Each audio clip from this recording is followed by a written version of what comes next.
Welcome to Shar's Stories, Stories to Renew Your Mind. This is another story about my mom's mother, my Grandma Walton. It's in 1955.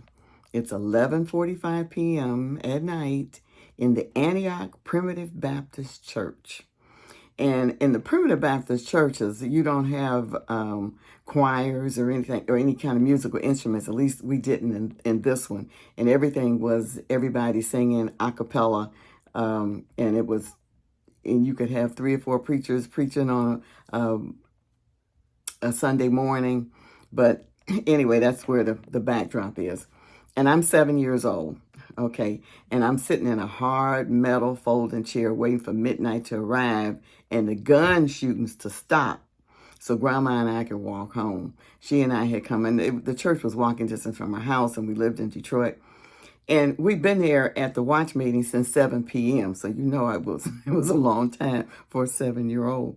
And the small congregation on the east side of Detroit met every December 31st for songs, sermons, prayer, and to watch for the arrival of the new year. Okay, we're going to fast forward. In 1992, at 11:45 in a restaurant in Birmingham, Michigan, Floyd and I are eating, drinking, dancing, and enjoying friends on December 31st, waiting for the arrival of the new year. A little further ahead in 2008, 11:45 p.m. at home in Eutaw, Alabama, Floyd and I are awakened by our son telling us to get up so we won't miss the crystal ball dropping at midnight. He said, we just have to see the arrival of the new year. And each time for more than 50 years, even though I was waiting, I missed the new year. What was worse, I believe January 1st was the new year. This was a real life example of being wise in my own eyes.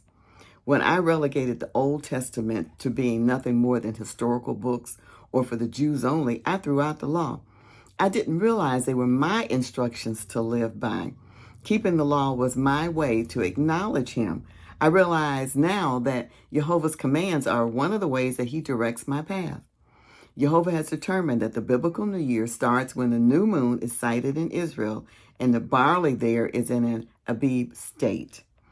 So, and that's a state when and the barley, it says it's in the ear, but barley is a plant that looks similar to wheat, all right? And in Exodus 12:2, it tells you, this month shall be unto you the beginning of months. It shall be the first month of the year to you. Proverbs 3:5-7 says, trust in the Lord with all thine heart, and lean not unto thy own understanding. In all thy ways acknowledge him, and he shall direct thy paths. Be not wise in thy own eyes. Fear the Lord and depart from evil. Until next time, shalom.